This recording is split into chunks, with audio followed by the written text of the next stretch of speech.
Namaste. Hello everyone.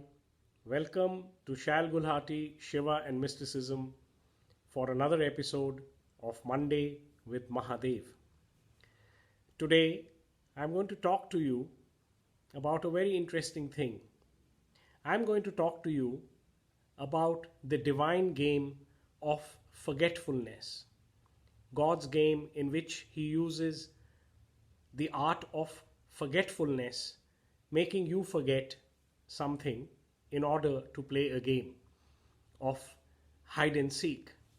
See, because you cannot seek something that has already been sought. In order for us to seek something, it has to be hidden first. In order for us to remember something, it has to be forgotten first. To take this further, I'm going to share with you a very beautiful picture of Lord Krishna as a baby. And if you look closely, he has the whole world inside his mouth, the whole universe, the sun, the moon, maybe some stars, a galaxy. Now, this was a very famous calendar art when I was much younger. So I have been seeing this kind of picture for about 50 years or more. And there's a beautiful story behind this. Some of you may have heard it, but I will repeat it for you. The story is that as a child, Krishna ji used to love eating butter. And he would go to any extent to get that butter. I'm sure his mother Yashoda used to give him some butter every day, but he always wanted more.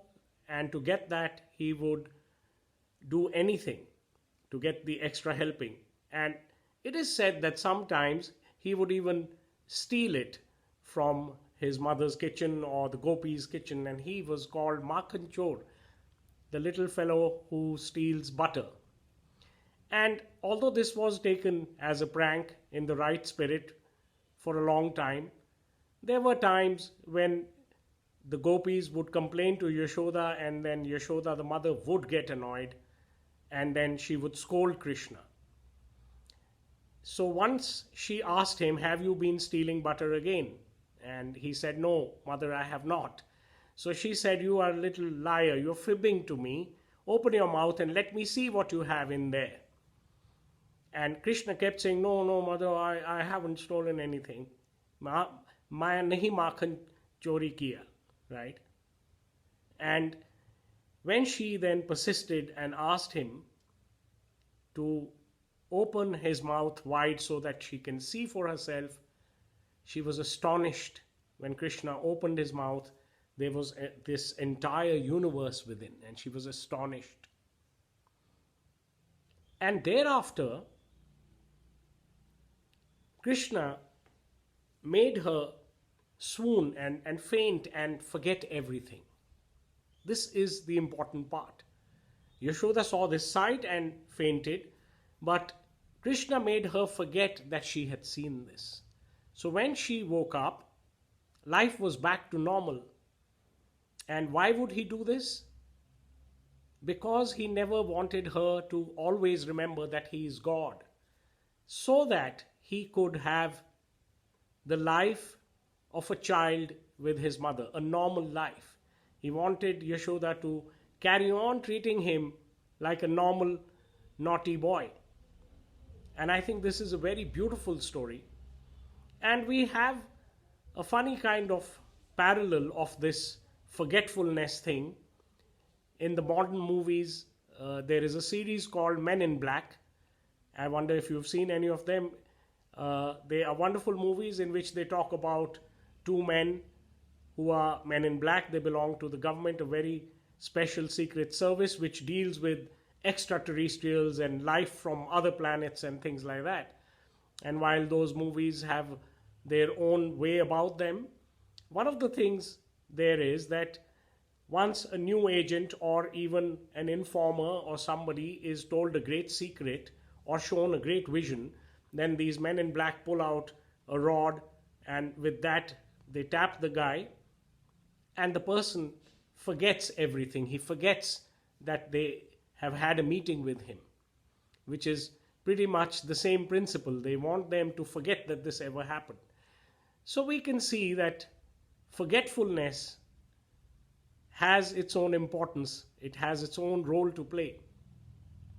But when we come to Mahadev, Shivji, he takes this art of forgetfulness to a different level altogether. And what is that? That is, the Kashmir rishis tell us, Kashmir Shaivism tells us, that when Shiva chooses to incarnate on earth as Shiva the yogi, actually they say that everything comes from Shiva Tattva. So we are all sort of incarnations of Shiva. We all come from Shiva, but we all forget that divine origin. And they go on to say that when Shiva comes in a human birth, which is sometimes he can, especially when he wants to get married to Parvati as Shankar Bhagwan, Shiva the yogi as we know him in this form, and Kashmir Shaivism has another title for him, and he's called Uma Pati Nath, the one who marries Uma, Parvati.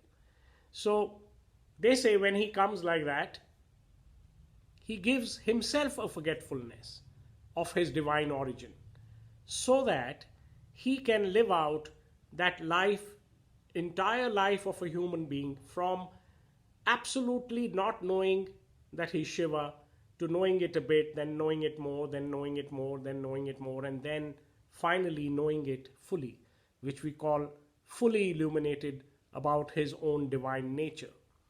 So Shiva also holds the entire universe not in his mouth but in his heart. Shiva is the creator of the universe as far as the Shaivite rishis go, and therefore he obviously contains the entire universe in his heart, and he can manifest it when he wants. And when he manifests it, and sometimes decides to come into that manifestation himself in a body, which is something like a director making a play and then taking a role himself, he forgets that he's the director and he plays just the actor. And then through the script, somewhere along this play, this journey, when he starts meditating again, he realizes once more that he is Shiva. He is Sada Shiva. He has always been Shiva and nothing else. And this is the inspiration for the rest of us, the rest of the team, to also find time in this great hide and seek to go within and connect with Mahadev, who's always seated within. I hope you liked this little talk. Join me again next Monday and I will come back with yet another Shiva wisdom for you. Om Namah Shivaya.